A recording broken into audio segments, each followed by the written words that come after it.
Życzymy Państwu przyjemnej podróży.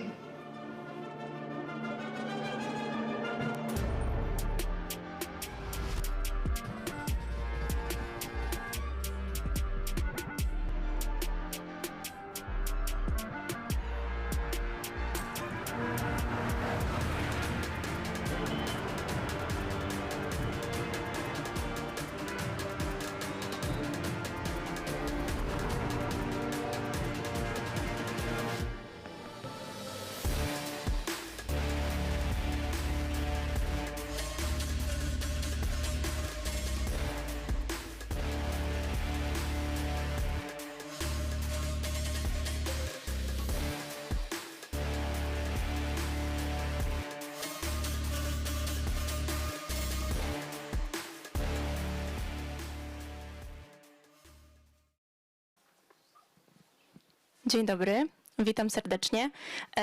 Zacznę po polsku, ale przejdziemy na angielski z racji tego, że Chelsea Follett, nasza autorka, przyleciała do nas aż ze Stanów.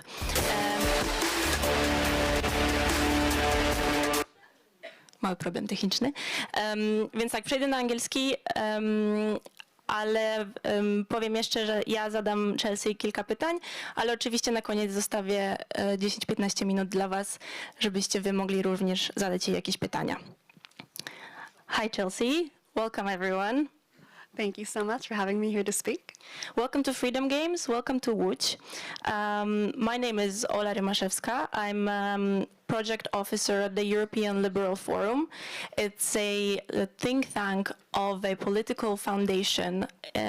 It's a political foundation of a liberal party in the European Parliament back in Brussels. We are very proud co-organizers of Freedom Games since a few years now. And if you wish to find out more about us, we are at the exhibition space. But we're not here to talk about this. We're here to talk about the book, Centers of Progress, 40 Cities That Changed the World. And the author of the publication, Chelsea Follett. Welcome, Chelsea, to Poland. Welcome to Łódź. Chelsea is a managing editor of humanprogress.org.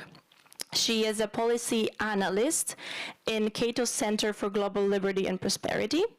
In 2018, she was Forbes 30 under 30 in the category of law and policy.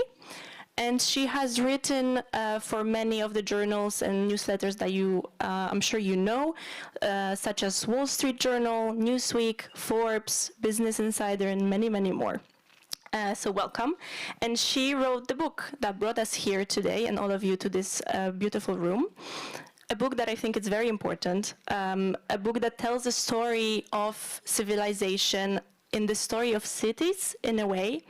It gives an explanation to everything that we know, everything that we now take for granted, every commodity that seems so obvious to us, roads, medicine, democracy itself.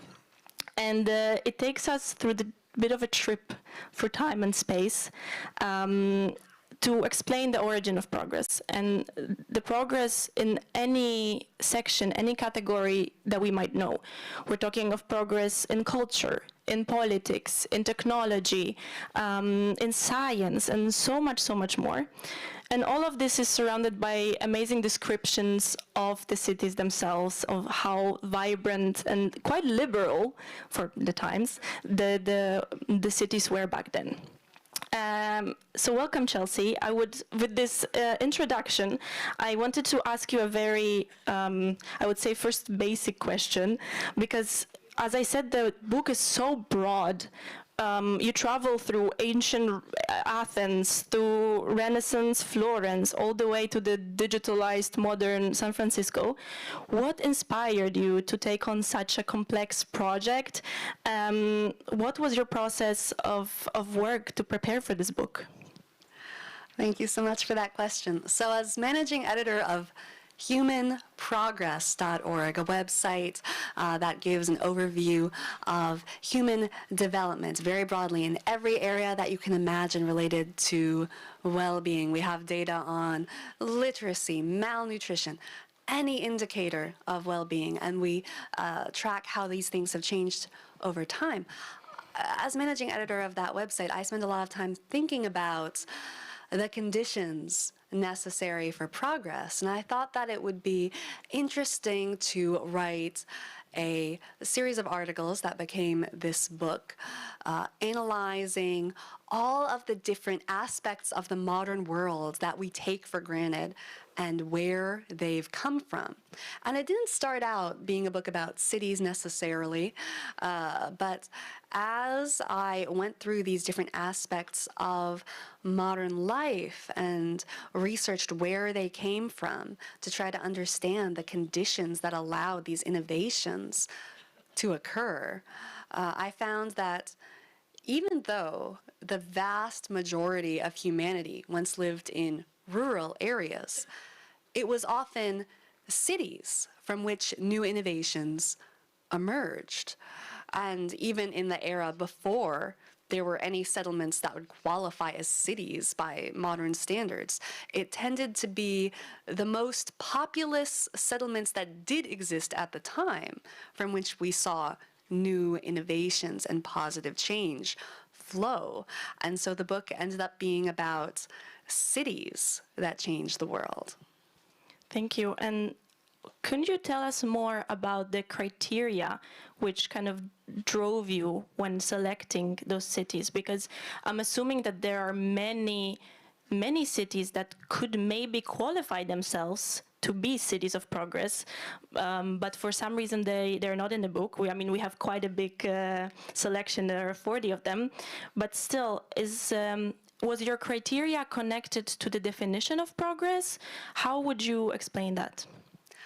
The book was reverse engineered in a way. As I mentioned, I first made a list of different aspects of modern life and then tried to research where those different aspects of the modern world came from, where they originated.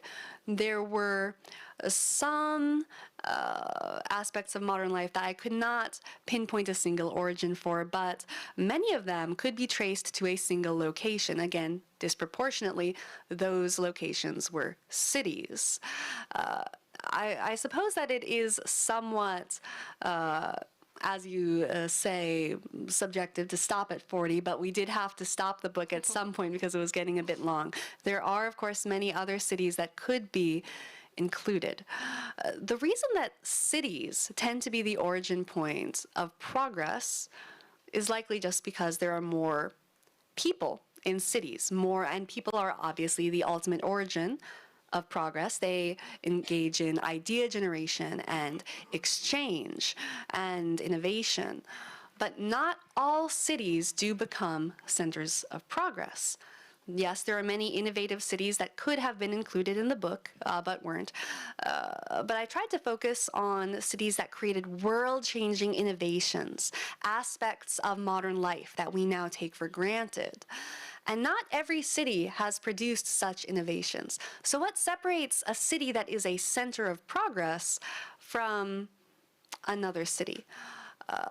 I think that while having a large population helps you to create positive change, it's not sufficient. There are other criteria as well.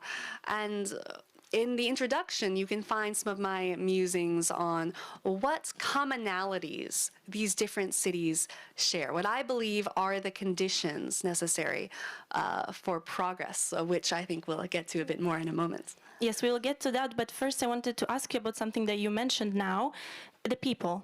You said that the people are very often the origin of progress, they are the creators of progress, but I wanted to get a little bit more into it because it feels like that's not it is a common denominator, but it doesn't occur in the same way in each of the cities. Sometimes it's an individual that creates something and it happens to be in the city and it kind of stays there, but sometimes it's the governments that try to encourage people or encourage innovation more. In many of the cities that you mentioned, it was also the emperors or the rich few, maybe like in Florence, that would put more and more money in the development of a certain area of life. So maybe we can talk more about who really is the creator of progress. Absolutely. I think that, again, gets back to the fact that it's not just having a large population. It's what incentive structure exists in the society. Some people claim that progress is most furthered by war. War has created many technological advancements, certainly. What drives that? It's competition between countries, right? Between militaries to try to create more technology. But of course, in peacetime, competition also occurs. Instead of competing to create the best weaponry, people are competing to satisfy each other's wants and needs through market exchange. And that tends to lead to the kind of progress that uplifts living standards. So societies that are at peace, I would argue, make even more progress than those that are at war.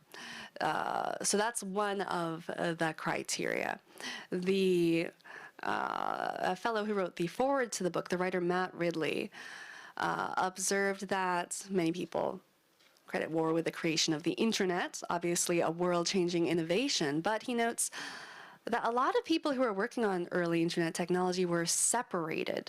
They were in different countries. You had Konrad Zuse in Germany. You had various Americans and other Europeans, and they weren't able to exchange ideas because of war. Even the various Americans weren't able to put their minds together because of the secrecy inherent in war. So being at peace helps. That aligns incentives more to help people create the kind of progress that is universally considered good. But there are other factors at play in incentive structures, as you mentioned. There are some chapters in the book where wealthy people incentivized progress by making it very lucrative. We have this idea in modern society that a true artist should create art for its own sake and be a starving artist. But this archetype doesn't seem to actually hold historically. If we look at some of humanity's most beloved artworks, from the classical music of Vienna to the Renaissance art of Florence, these life-changing works of art, of creativity, often arose in environments that made art financially lucrative. Again, it aligned incentives, financial incentives, to draw different creative minds into one place where they competed and collaborated and made art that changed the world and that we still enjoy today. The origin of the novel in medieval Japan was also the result of this, essentially courtiers competing to fund the best artworks. This was the case in Florence. The court in Vienna also sponsored musical creations. And so wherever the financial incentives encouraged creativity in certain areas, we saw more creativity in those areas. So there's absolutely a role for policymakers, and you see this with economic progress as well. The chapter on Hong Kong is a great example of this, where policymaker Sir John Cowperthwaite enacted a policy of non-interventionism that allowed the people of Hong Kong the freedom to rebuild their society after a devastating war and transform their city from one of the poorest places on the planet, with levels of poverty similar to some areas of sub-Saharan Africa today, to one of the wealthiest and most cosmopolitan cities. But of course, Hong Kong has seen many recent changes, and one of the darker aspects of the book is that we often see these moments of progress in different cities being quite temporary and quickly extinguished. Thank you. And you did mention already a few common points of all the cities of progress that you describe in your book. You mentioned trade, you mentioned peace, also wealth seems to be quite a leading factor for progress. What are other common denominators for these cities? Would you say that it's connected to their geographical location? What puts all of them in kind of in the same list, makes them all, what do they have in common?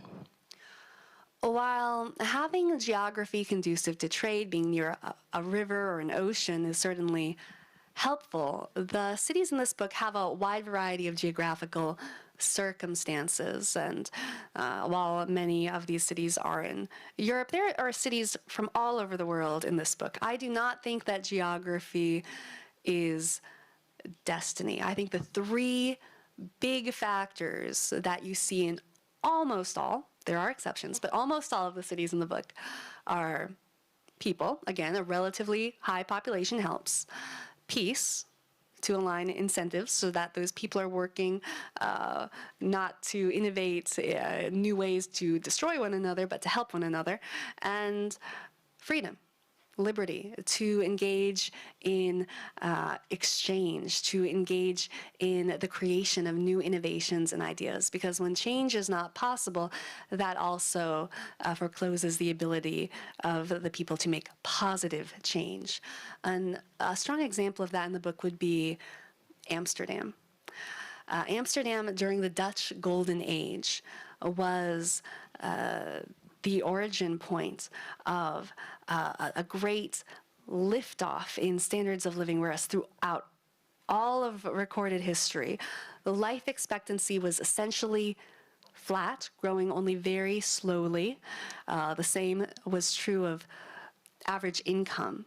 Everyone was very poor throughout history, beyond what we can imagine, our ancestors. And then suddenly everything changed.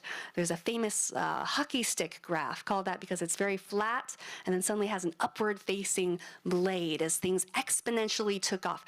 Lifespans increased, income increased, and we get the modern world from this. Our long lives, our relatively high standard of living, so high that our ancestors could not even imagine how wealthy society is today. All of that began, many scholars think, actually, in the Dutch Golden Age, centered in the city of Amsterdam. That began as this obscure fishing village. No one would have expected it to take the world by storm. So how did this obscure fishing village rise up to change the world so dramatically?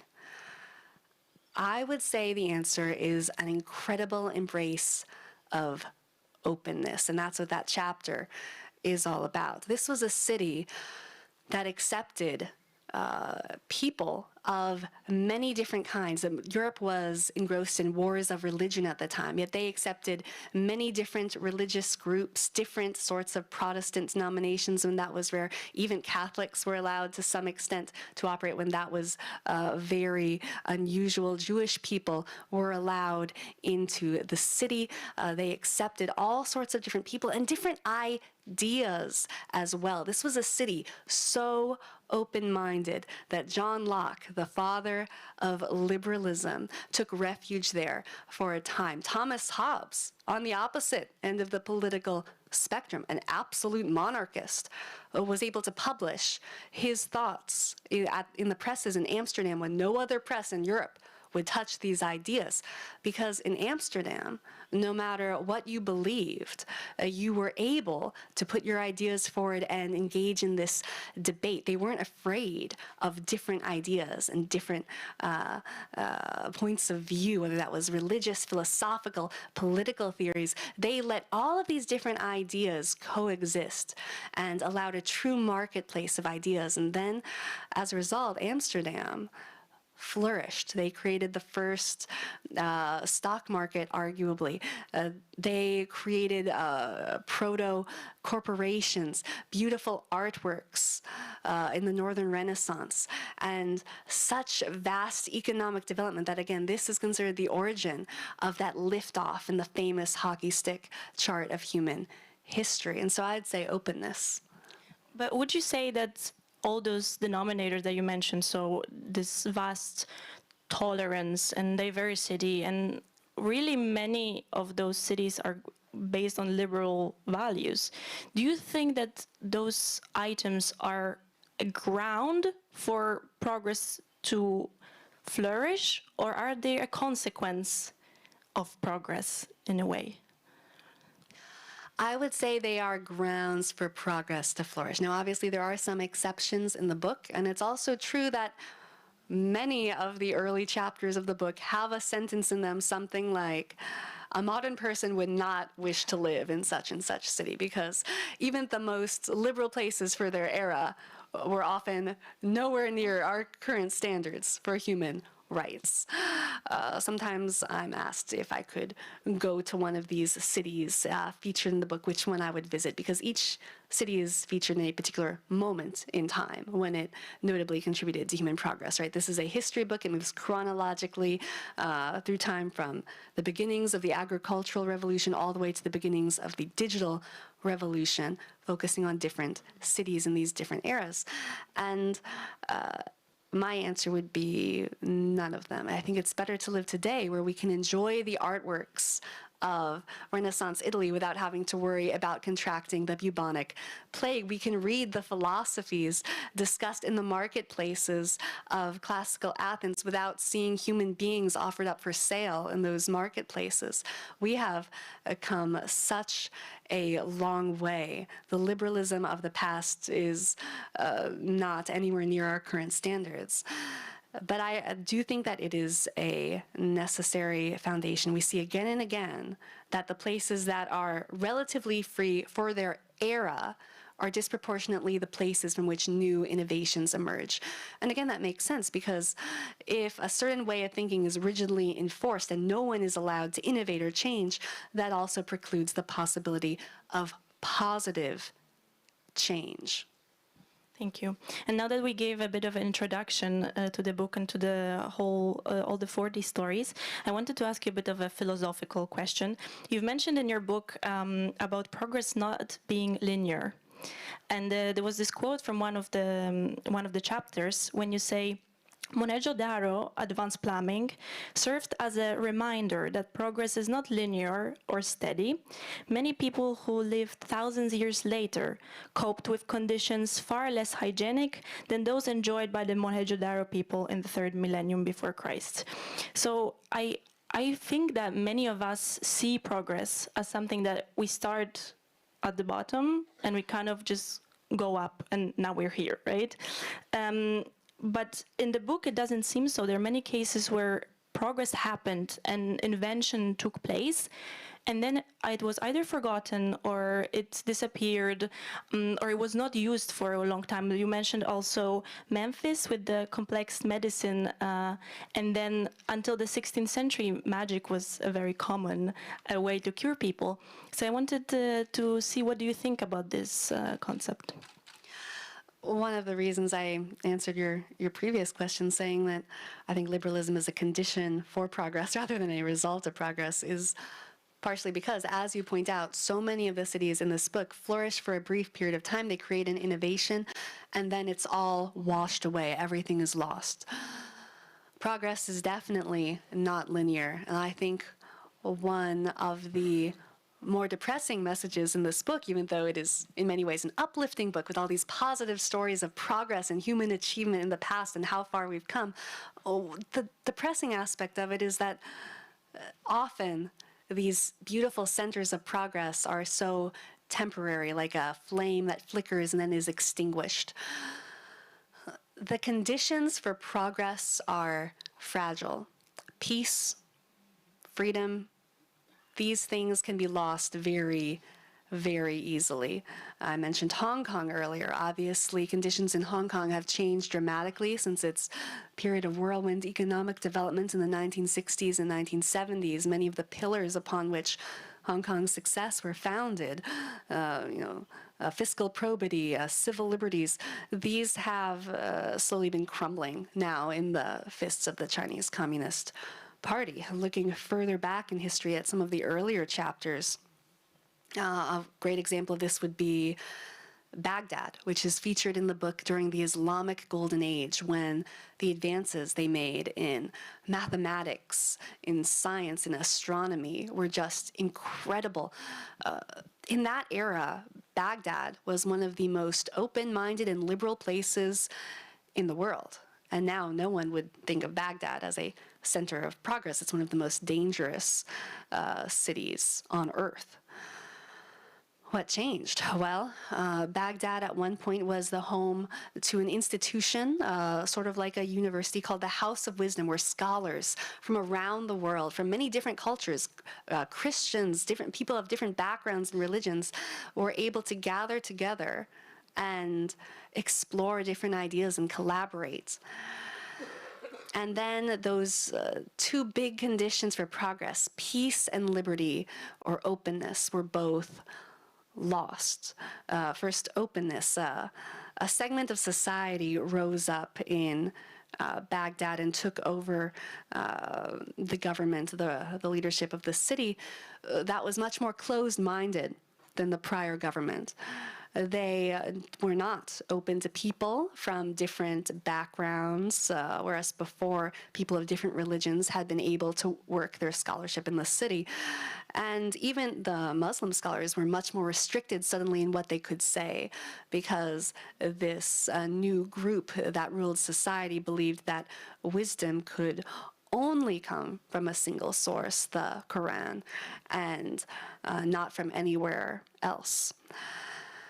And so the atmosphere of openness and inquiry in the city was extinguished with this new faction in charge that had a much more restrictive interpretation of the prevailing religion and more restrictive philosophy. And then the ultimate downfall of Baghdad came in the form of war, the loss of peace. And it is said that their river ran black with ink because so many books and writings were destroyed with the Mongol invasion that occurred.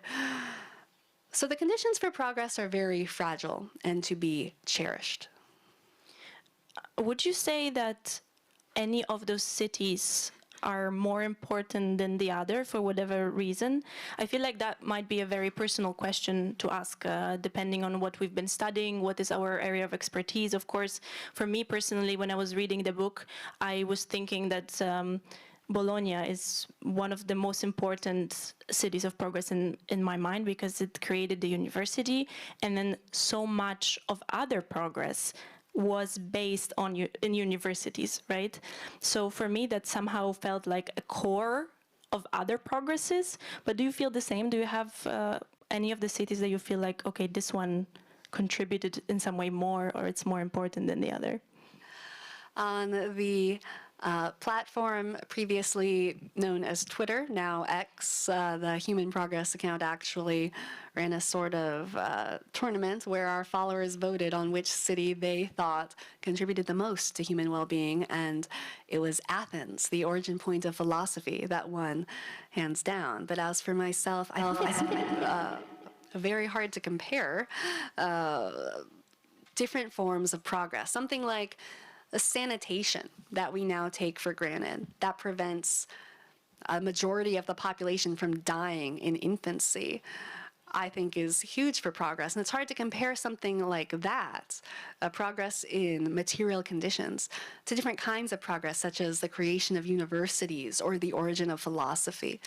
The book takes a very broad view of progress. As you mentioned, it tries to include both material progress, scientific progress, technological innovation, which is all some people think of when they think of progress, but also progress in human rights, the creation of liberal democracy, women gaining the right to vote, progress in the arts, great artistic achievements in architecture, music, literature, painting, and so forth.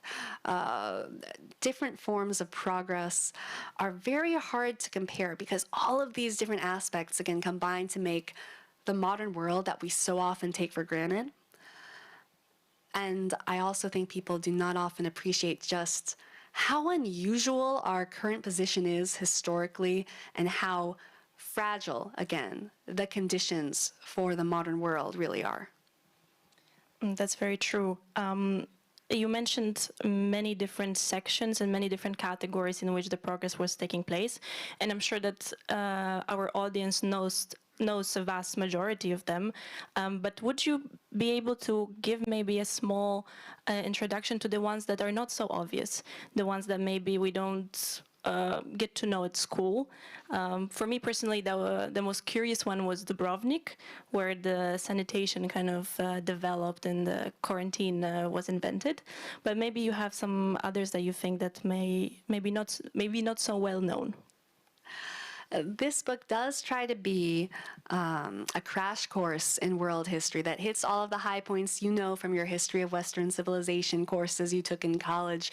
You know, Athens, Florence, Rome, Paris, all of those cities are in the book. But as you say, no matter how much of a history buff you are, no matter how well read you are, I believe that there are at least a few places in this book that will surprise you, whether that is Mohenjo-Daro, an ancient city in what is today Pakistan, of the Indus Valley civilization that had plumbing more advanced than the famous sanitation system of ancient Rome, or Nan Madol, a stone city built atop a coral reef that showcases the far reach of humanity's earliest seafarers, the ancient Austronesians, the people who traveled farthest across the world before the European age of discovery and navigation. And Dubrovnik is probably actually my favorite city in the book as well, because it's a city I didn't know very much about before researching it, but their innovations in public health were incredible. During the bubonic plague, which in many European cities killed a third to half of the population. Imagine if half the people you knew died. I mean, it's hard to even wrap your mind around how devastating this was.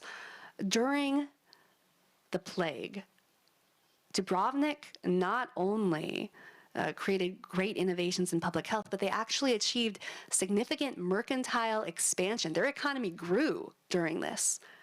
How are they able to do that? Well, at the time, Dubrovnik was called the Republic of Ragusa. It was a city-state, sort of free-trading, seafaring supernova, kind of medieval Hong Kong. And they were reliant on trade, and so they knew that they had to find a way to keep their ports open, even during the Black Death. And they created limited quarantine waiting periods. At the time, the first coherent public health response to a health emergency in history. And as a result of these limited waiting periods, they were able to keep their ports open and achieve mercantile expansion, even as other similar trading city-states such as the Republic of Venice had to completely close down their cities for a time due to repeated outbreaks of the bubonic plague. So I think that we can learn a lot from the innovation of the people of this city. And they, for their time, were also very liberal. The Republic of Ragusa's flag was just the word libertas, the Latin for freedom. Their saying at the time, their motto was, "Liberty is not sold for all the gold in the world," in Latin. And if we count a city-state as a country, then they were among the earliest countries on earth, possibly the earliest, to ban the slave trade. So they valued liberty very highly for the time period. Again, this was the medieval period. And this attitude of liberty and valuing of it allowed them to experiment with new ideas, including these innovations in public health that changed the world. You gave the example of Dubrovnik flourishing during the pandemic. Were there any other cities that kind of break the rule of flourishing during peace? Were there any cities that maybe somehow used the catastrophe to flourish, or? Absolutely. You can find exceptions in the book as well. The biggest exception to the general rule that cities at peace make more progress than cities at war would be Mainz in Germany. This was the home of Johannes Gutenberg, the creator of the printing press. And Mainz was unstable. It was racked by violence, riots, and eventually a civil war. And all of this instability and violence created a diaspora of printmaking apprentices fleeing the city with knowledge of this incredible new invention. And if you track the spread of the printing press throughout Europe in this time period, it was very rapid, the speed at which this technology was disseminated and arrived in different cities. And of course, we know that the printing press liberalized knowledge, access to knowledge, and allowed ultimately for the erosion of the nobility and the merchant guilds, the two factions that were actually at war pretty much in the City of Mines that had created this atmosphere of instability. And so the lesson that I take away from Mines, where discord became a catalyst for positive change, is that while generally peace is a better condition for progress than war, even when you have all of the wrong conditions for progress, sometimes humanity does still find a way and something good can come of it. That is great to hear for any future conditions. But what happens to those cities? You mentioned a little bit that, for example, in Baghdad, it was the religious changes that kind of caused the end of the city being this hub of progress. What are the other reasons why those cities do not stay so prosperous forever, for a longer period of time than a century? I want to clarify with Baghdad that both during the Islamic Golden Age and the period afterwards, throughout the entirety of this, it was a Muslim city. So it wasn't a religious change. It was a change in the degree of openness. It was a rise of authoritarianism and a liberal interpretation of the prevailing faith. I would say that it is ultimately liberty and openness that have to be safeguarded. A city that no one expects to become a center of progress can rise up and take the world by storm and create incredible prosperity and new innovations enjoyed by generations to come.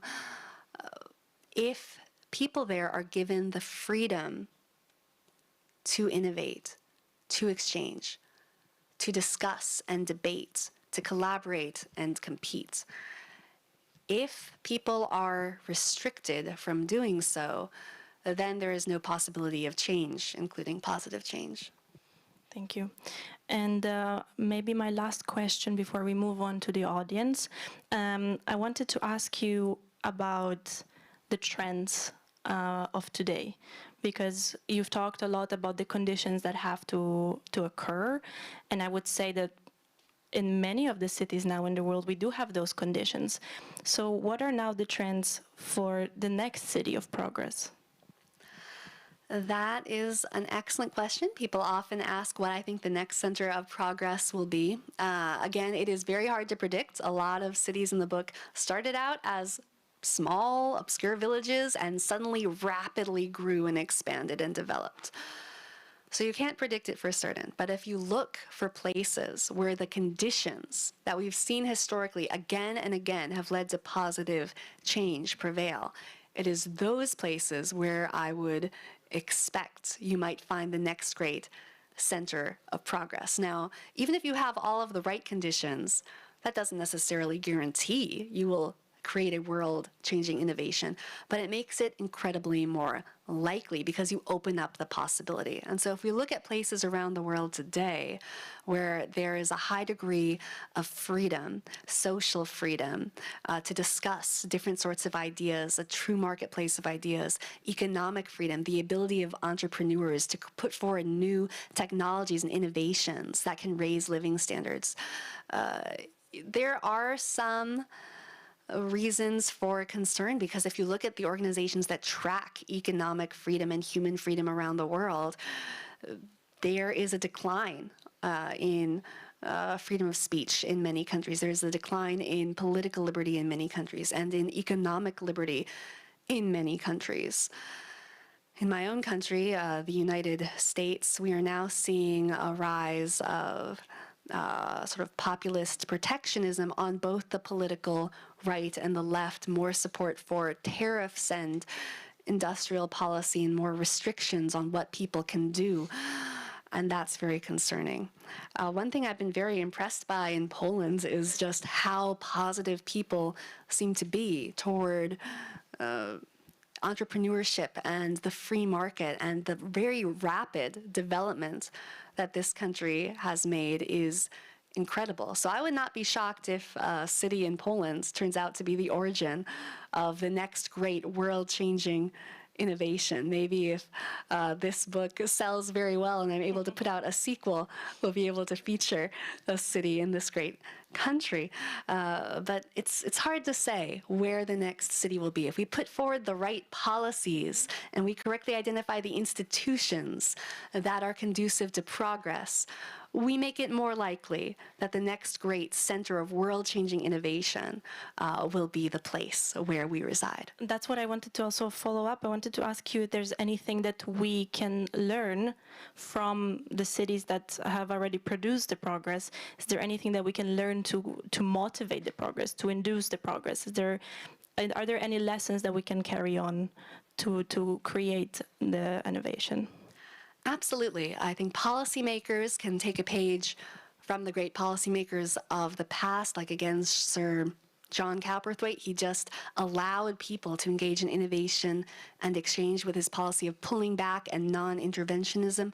But also, it's not all policy. Part of it is cultural, right? A true culture of allowing free exchange of ideas is incredibly important. If you have a monoculture, if there is a very restricted range of thoughts, I think that makes it harder to come up with new ideas, including ideas that could change the world. And I think you see this, unfortunately, at many universities today. Universities historically have been one of our great origin points of progress. As you point out, Bologna is featured in the book for creating the modern university.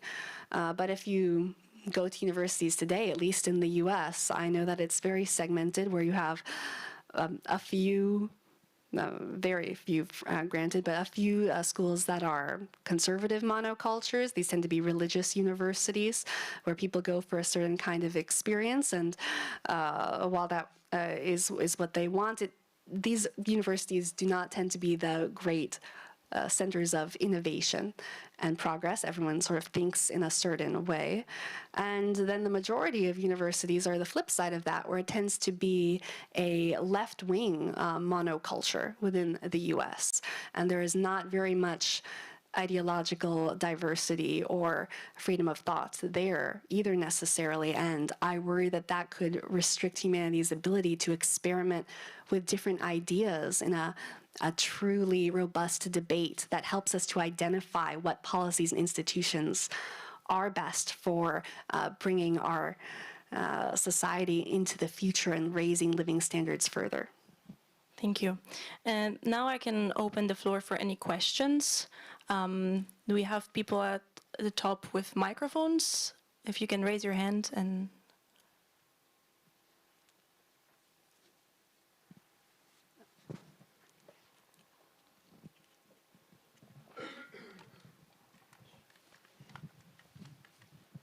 Hi, I have two questions. One is, what is bothering me, if you are not oversimplifying those key success factors. I'll give you one example. You mentioned the name freedom about 50 times during your speech, and the name Baghdad about 10 times.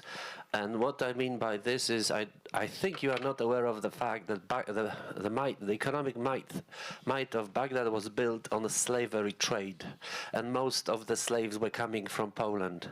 So we were sending the Polish dynasty, Piast dynasty built its wealth on silver which was exchanged for Polish slaves, and based on this we built our statehood. So that's one of those stories which you may have not touched. You don't have to be compassionate. It's 1,000 years after, so it's it's not US type of slavery trauma. But that's my first question. Are you not afraid of oversimplifying those stories and finding fit for all solutions? And second question is, as an ardent follower of all thought-provoking books, and I believe yours is one of them, how would you convince me to read it after having read The Rise of Creative Class by Richard Florida, and there was also a book called The Medici Effect, and I think your book resonates with those previous books. So as an author and also an entrepreneurial reader, how would you convince me to buy your book? Thank you.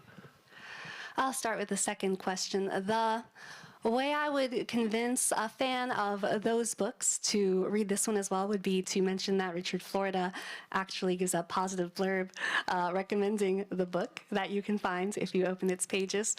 I think that analyzing history through these different cities provides a nice intellectual tour of human history. And even though it's so wide-ranging and includes so many different things, it's also very accessible. This is meant to be an easy read, a popular history with these bite-sized chapters, which you don't have to read in order.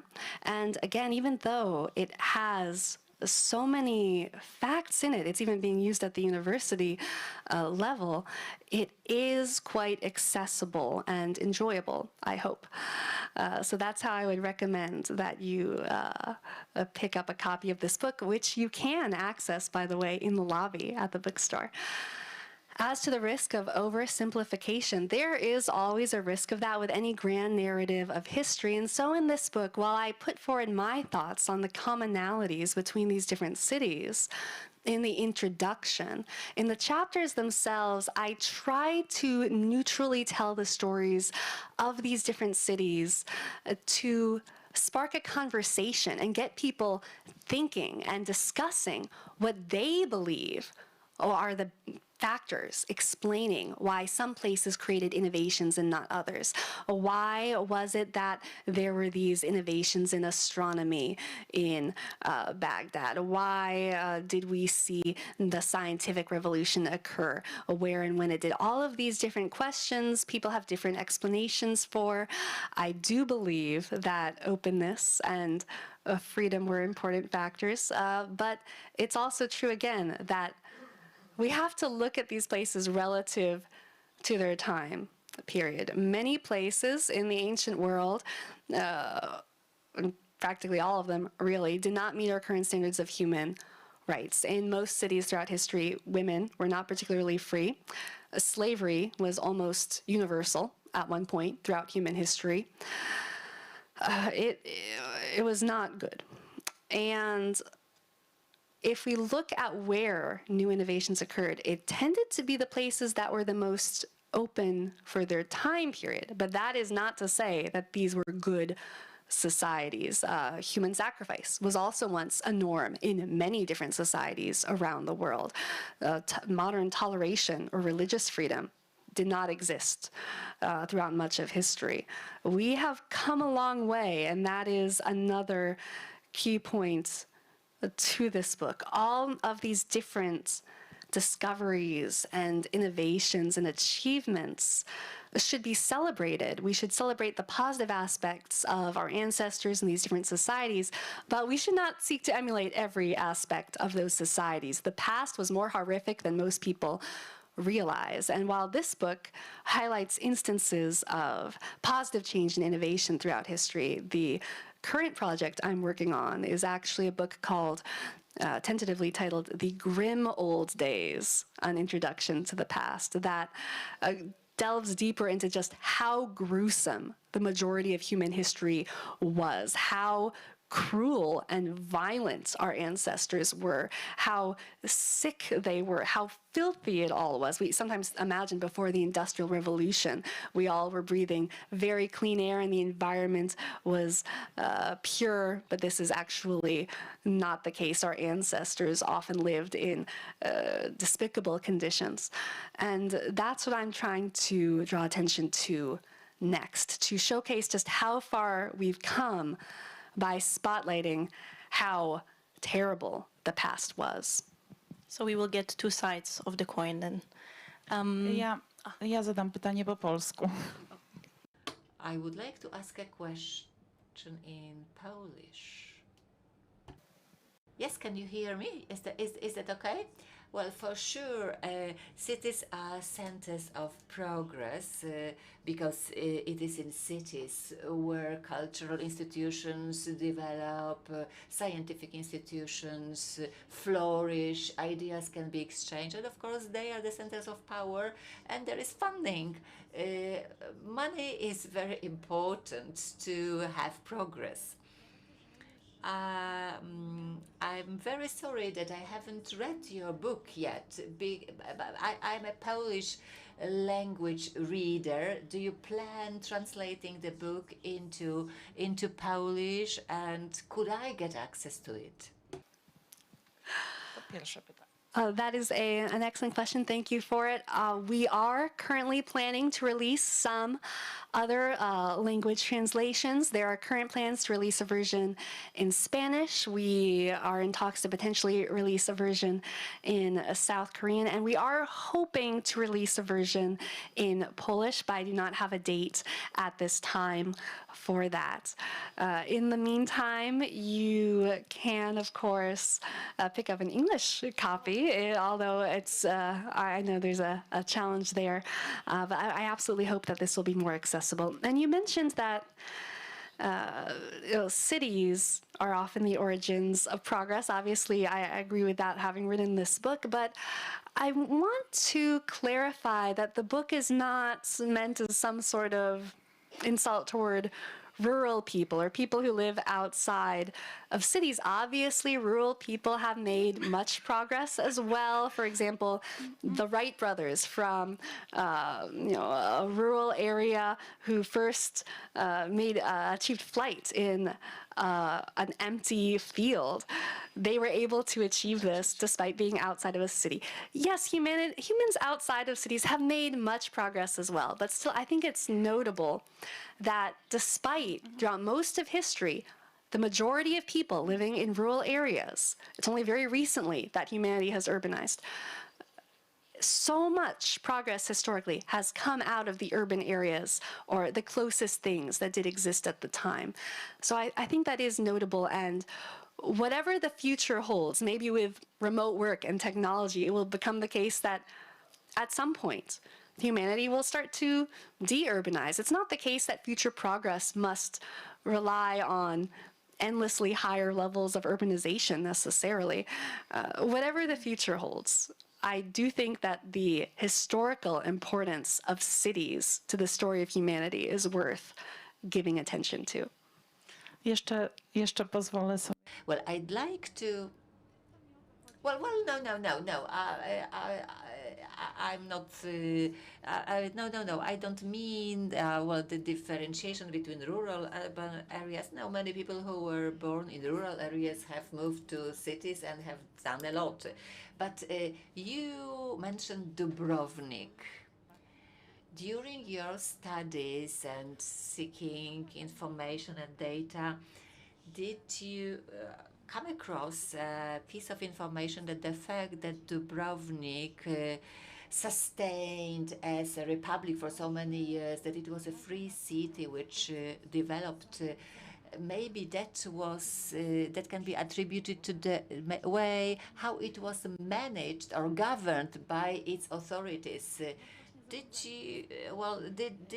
you know that people who were in the local authorities, they were not paid for governing the city, but they were sustained by by their fellow citizens. And when they stopped being in the local board or local council, they either were very prestigious people or they had to leave because that's. Have you come across any kind of indication that it happened that way? Because that's maybe a way to deal with our local authorities. Yes, the book does mention their very unique governing structure. They had very tight term limits where you could not be in charge for very long at all. And then once you held the highest position of authority, you were never able to hold it again.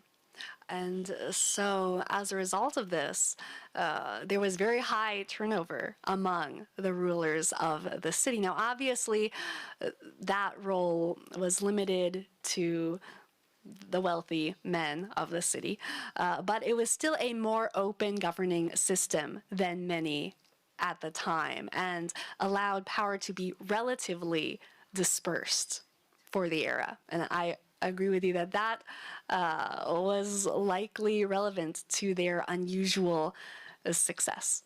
I think we have time for one more question. Anyone?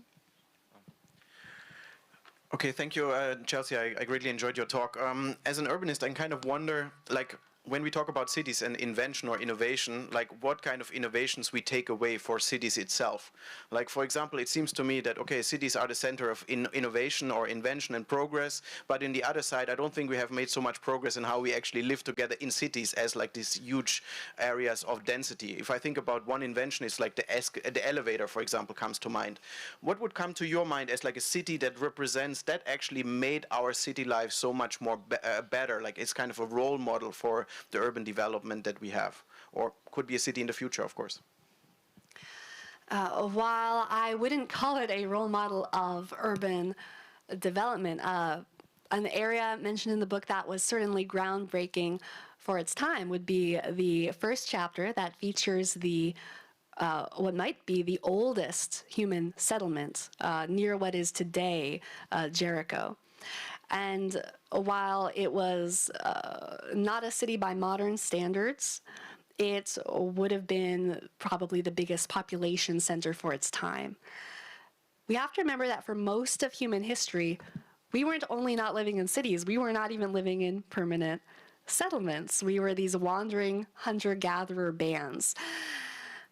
And permanent settlement was probably the first big innovation that allowed agriculture, that allowed so much of the modern world that we now take for granted. And I think it's appropriate for this book about cities to begin with Jericho and with permanent settlement. People think of agriculture as a rural thing, but the creation of agriculture is very much linked to settling down and creating what would eventually become cities. Is there more that we can do to improve cities themselves?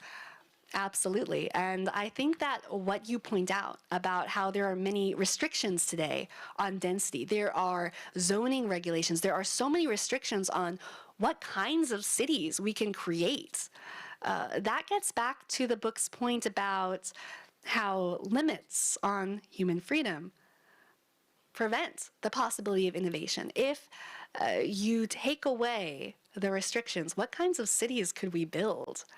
It's been said, obviously, before that one of the reasons we see so much innovation in the world of technology rather than the physical world is that bits are regulated less than atoms, right? When you have more leeway to experiment and create something new, you're going to end up with more innovation. So I think that the Yes in My Backyard movement, the urbanist movement, pushing for more freedom to experiment with what kinds of cities, what kinds of buildings we create. If that movement succeeds, and if some of these restrictions are stripped away, we will see new forms of urban life. We will see cities that could differ radically from the cities that we have today with so many restrictions on what you can build. And the fact that development, urban development is so regulated today, I think is part of the reason that you don't see as much innovation in that area as we perhaps would like. Thank you. We have run out of time. Thank you very much for participating in our discussion. I do encourage you to go to our library here at the bookstore and get a copy. Chelsea also brought some other publications of the Cato Center, and you can buy them there. Thank you very much. Thank you, Chelsea. Dziękuję.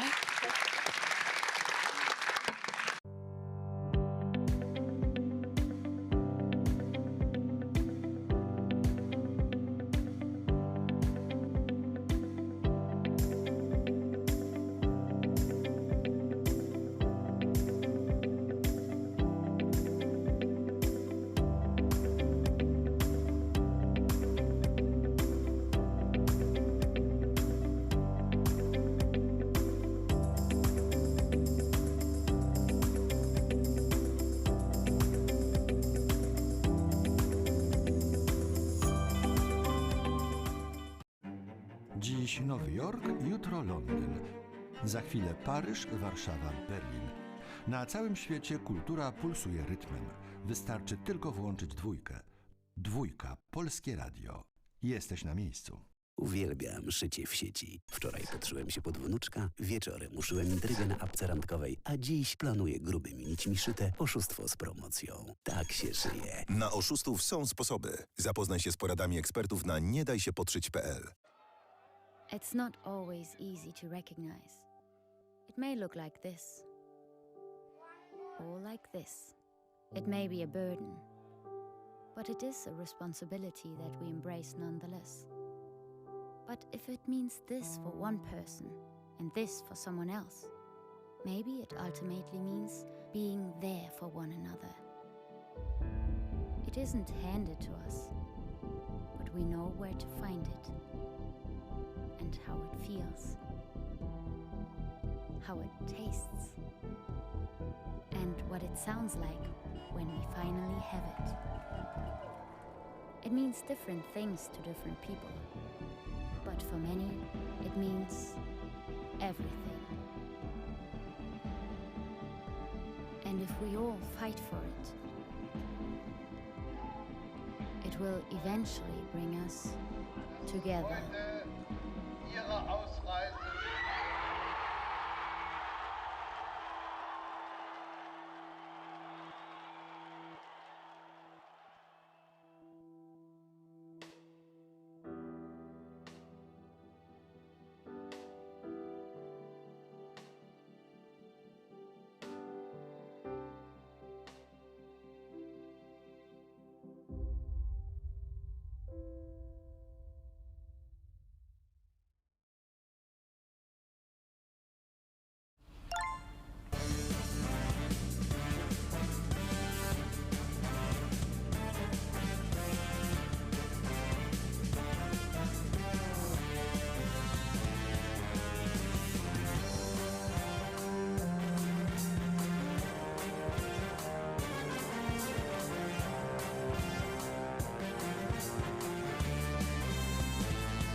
Plany biznesowe powstają z marzeń.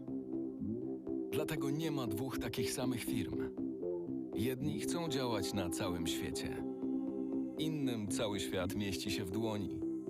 Sukces biznesu to nie tylko jego wielkość, ale też szczęście, jakie przynosi ludziom. PKO Bank Polski.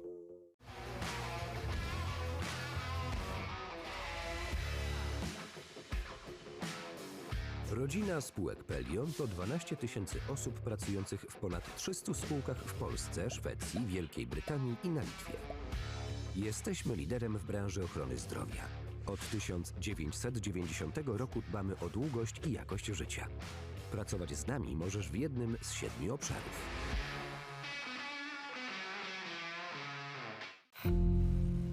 Jedzą kanapki z kawiorem. Nadzwyczajna kasa. Obrażanie dziennikarz telewizji polskiej. Chodzi o działania polityczne. Przygotowanie ofiar dla pedofilów. Für Deutschland.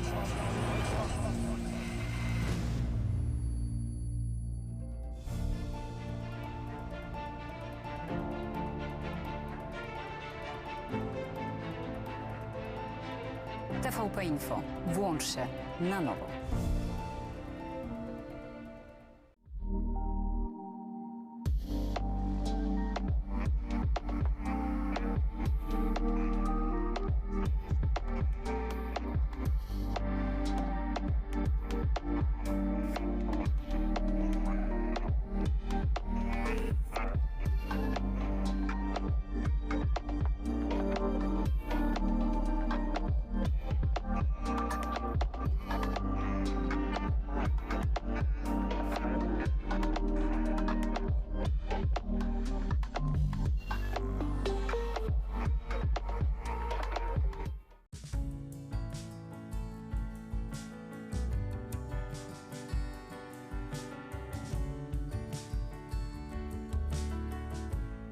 Polskie Radio. Jedynka. Radość, nadzieja, życie, wyzwanie, pasja, pamięć, zaufanie, pokój, jedność. Słowa tworzą świat. Polskie Radio. Źródło wiarygodnych informacji.